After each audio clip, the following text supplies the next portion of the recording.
Privyet. What's up, everybody? Hey, what's up, Russia? This is your boy, the Professor, and this is going to be a video here for RuOpen. Are you open? What's up, man? So what they've asked me to do here, Victor's asked me to take a look at a video and react to it, and then share my thoughts about it. So let's do that, shall we? Американец Джон Марк Дуган сбежал из США в Россию весной этого года. В то время, когда ФБР объявило его в розыск и нагрянуло с обысками, сам Марк на частном самолете улетел сначала в Канаду, а уже оттуда отправился в Москву. Сейчас прославившийся в российских СМИ американец впервые прилетел в Санкт-Петербург. Джон снял уютную квартиру в центре Петербурга на Васильевском острове. Первым делом мы отправились туда. Затем пошли в самое сердце Петербурга насладиться прославленной и незабываемой архитектурой этого города. За полгода жизни у нас он часто общался с москвичами и вообще россиянами, благодаря чему у него сформировалось четкое представление о русских. People walk around, generally speaking, not always, but they don't smile. And the general consensus of opinion is that it's because, Russians are unhappy, but I find that that's not really true. They're happy, but they just don't always show it when they don't have a reason to show it. It's like they reserve their smiles for a special moment. And then some of your superstitions I found are kind of unusual, like whistling in the house. Here in Russia, if you whistle in the house, you're whistling all your money away. I never heard anything like that. And when you hand somebody money, you don't hand the person money, you place it on the counter, and they pick it up. Помимо этого, очень удивила Джона еще одна особенность русских – то, что в России всегда поднимают сиденье в уборной. The toilet seat is always up. In the U.S., the toilet seat is always down. The guy walks in, he puts the toilet seat up, and then he puts it back down. They're smart here. I'm going to tell you why. The women here, they don't trust the men to actually put the seat up because men are kind of sloppy. So they take the responsibility and they just leave the seat up, and when they need it down, they just put it down themselves. Еще одно отличие Марк Дуган приметил между российским и американским фастфудом. Our government allows our companies to put so much horrible things in the food, like plastic and styrofoam and cardboard, to use as fillers so they don't have to use as much meat. And I suspect that if they ever did that here in Russia, those people would be arrested. But, they get away with it back home because, all these companies pay to put these politicians in the office, so... Особую слабость американец питает к российскому автопрому, конкретно к Нивам и буханкам. Он их фанат, чего не скажешь даже о многих россиянах. Сам Джон искренне не понимает, как можно не любить эти авто. My two favorite Russian cars are the Lada Niva and the Buhanka, because they will go anywhere. They will literally go anywhere. The Lada Niva is the most exported car on the planet. They sell them in South America. They sell them in Canada, Europe, and a lot of people are actually going from like the Land Rover Defender, because they stopped making them, to the Lada Niva because they're very inexpensive, and they will literally go anywhere. Еще до бегства в Россию у Дугана было здесь много друзей. Заур – один из новых. С ним он познакомился в самолете, пока летел в северную столицу. Идеальное знание английского позволяет им забыть о языковом барьере, а также обсуждать русских женщин, о которых у Джона особое мнение. Не такое, как об американках. Russian women. There's a very big difference between Russian women and women from the United States. I feel that women from the United States have lost touch with their femininity. They feel like in order to be strong and independent, that they have to act like men. Russian women don't have that identity problem. They act like true women, even though that they know that that has no effect on them being strong and independent. And it's very refreshing. So a woman here can be a businesswoman or a great mother, and she can still be the loving, caring wife or girlfriend. And it's after coming to Russia my first time, I decided that I could never date a woman from any other place but from Russia.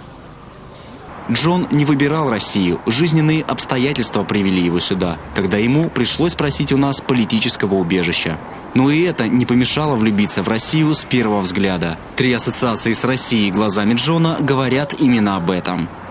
Energetic, beautiful, and cool. There's a very chaotic but strong flow of energy in Russia. It's you feel it everywhere you go, from Moscow to little cities like Oryol. And the people are always so helpful, and there's just never a shortage of energy. Beautiful, because look at this, right? This is one of the most beautiful places I've ever seen in my entire life, probably and it's like there's so many beautiful places in Russia with all the incredible architecture, uses of gold and beautiful stone. It's really amazing. Cool, because it's just cool here. You go back home to the States, right? And they're like, oh, where'd you go? You'd be like, Russia. They're like, whoa, Russia. And then they think you're like some kind of either like super spy, or they think, like you're out fighting some war or something, because they don't know Russia. It's so mysterious back home. Даже несмотря на то, что в Питере он находится всего 1 день, Джон уже увидел его различия с Москвой. Oh, there's a ton of difference. St. Petersburg is undoubtedly more beautiful. It's just incredible here. But in Moscow, there's this very it's very fast paced. It reminds me of like New York in a way. Fast pace, lots of energy, lots of chaos. В заключении вечера американец решил отведать нашей национальной кухни. Выбор пал на русские блины. И кончилось все настоящей дегустацией.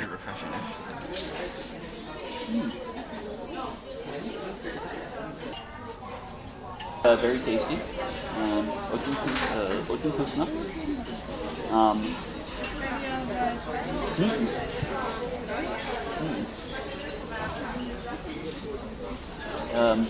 I have been in Russia for Maslenitsa, which is the pancake holiday.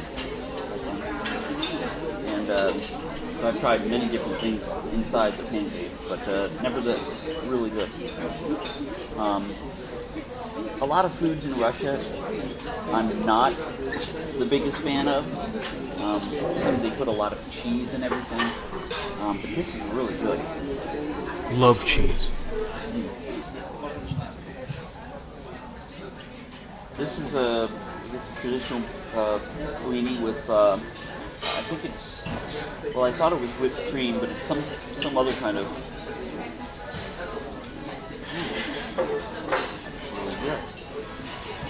It's like a sweet cream.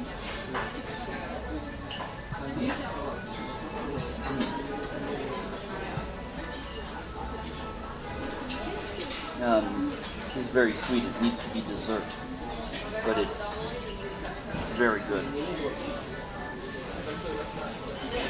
The kvass is also excellent. I've never had it in the U.S. before. Never even heard of it till I got to Russia.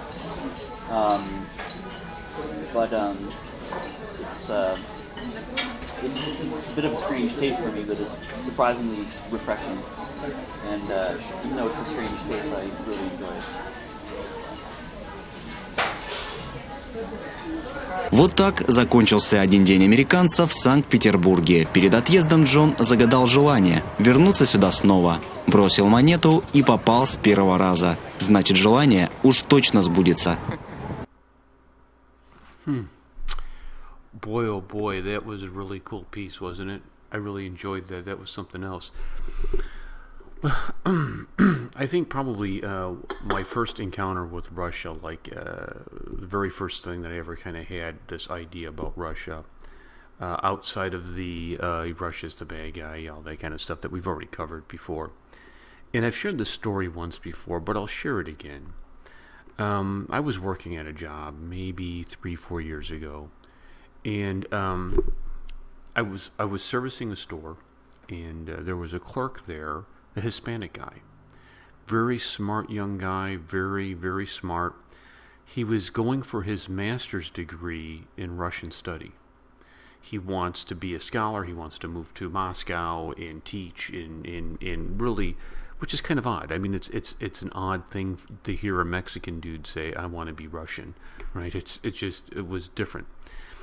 And he would talk about school. I'd say, "Hey, how's school going?" And he'd tell me this, tell me that. And one day he stopped me and he said, "Hey, can I ask you something?" I said, "Sure." He said, "Are you Russian?" I said, "Russian? No." He said, "Are you sure you're not Russian? I mean, I don't think if you are, I'm not one of those Americans that would look down on you." And I said, No, but why do you ask that?" And he said, "Because you never smile in public. You're always stone-faced." And he started explaining the culture to me and some of these different things here. And I was like, boy, that's interesting. That's interesting. And as I've gotten an opportunity to talk with Russians on VK, on Skype, on various platforms, I kind of like the idea that you're not always, fake friendly. I think America is fake friendly. Like everybody's like, hey, and I like the idea of just being quiet. I do. I like the idea of quietness. I like the idea of peace. This video the guy went on and talked about some of the superstitions. I've never heard the whistling in the house thing. The toilet seat is an interesting idea because he is right, man, dude. In America, it's on. If you do not put that seat down, it is on. Your mom, your wife, your girlfriend, whoever will be all over. It'll be an argument because of how you leave the seat. And so in Russia, they got it right. You can just leave it up. Makes it so much easier for the dudes. The Russian dudes got it so easy, right? I also liked what he said about comparing the women. And I think you see a lot of that in America. There's a hardness that has come over women. And I say this, because a question that comes up to me a lot is, do you think there will be a war between America and Russia? I don't think so. And here's why. I think when you look at any great society, when they fall, there's one commonality that you can look at, and it's when their women become vulgar, when they become profane, when they become base. And you see it all through the great empires. I think America has crossed that threshold. I don't think America is your problem. I think America is on its way to falling, because our mothers aren't mothers anymore. Our wives aren't wives anymore. Our sisters aren't sisters anymore. They're consumed in being a man and acting like a man, and I think it destroys the fabric of society and the family. So that is one thing I think that Russia doesn't have to worry about. You're just waiting for the collapse of America. I mean, that's what you're doing. But I thought that was interesting too, because it is very appealing when you see Russian society, when you see how men and women interact. I tell people it reminds me of America in the 50s, when things were, honesty and integrity were important to the American family, where there were defined roles for men and women. And I see that in Russia, and it's very appealing to me. I haven't tried any Russian food. I would like to. there's a Russian association that one of the Sergeys hit me up with, and I think they're in Glendale, Arizona. So Action Jackson and myself are going to start hanging out with them and try to get a little more ready for our trip to Russia. I find a serenity. I find a peace and tranquility with Russia. And I'm looking forward to seeing more of it, right? Seeing more of it. Now, he did an interesting thing here in Victor from Open did the same thing to me, like describe Russia in 3 words. I remember 2 of them. Big, because your country is really big. Maybe diverse was one, I don't remember. But the third one was exotic. Exotic.